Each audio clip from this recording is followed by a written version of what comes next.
তুমি নতুন বছর আসার আগেই অনেক কিছুই বলো, আমি এই বছরে ভালো করে পড়াশোনা করব। তুমি না এইসব কিচ্ছু করতে পারোনি।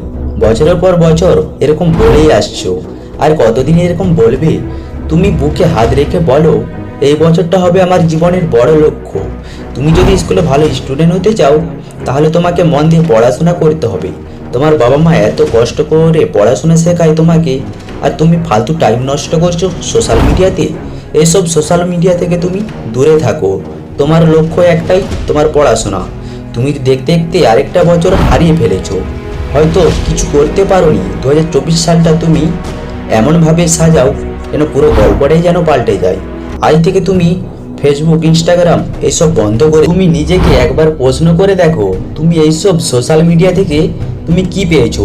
শুধু ফালতু টাইম নষ্ট করে ফেলেছো। তোমার বাবা মায়ের কথা তুমি একবার ভাবো, তোমাকে নিয়ে কত স্বপ্ন দেখে তারা, আর তুমি শুধু টাইম নষ্ট করছো। একটা কথা সবসময় মনে রাখবে, তুমি এই শহরের মানুষগুলো যাদের কাছে টাকা পয়সা বেশি আছে তাদেরকেই সম্মান দেয়। এখন তোমার বয়সটা খুবই কম। তুমি যদি কিছু করতে না পারো, পরে তোমাকে একদিন আফসোস করতে হবে। তুমি যখন বড় কিছু করতে যাবে না, ওই পড়াশোনাটাই লাগবে। একটা কথা বলবো তোমাকে, মানুষ পালিয়ে স্বার্থ ফুরিয়ে গেলে যারা তোমার পথের কাঁটা হয়ে দাঁড়ায় তাদের থেকে দূরে থাকাই ভালো। লাইফে ওরা কিছু করতেও পারবে না, অন্যকেও করতে দেবে না। আজকের ভিডিওটা এতটুকুই।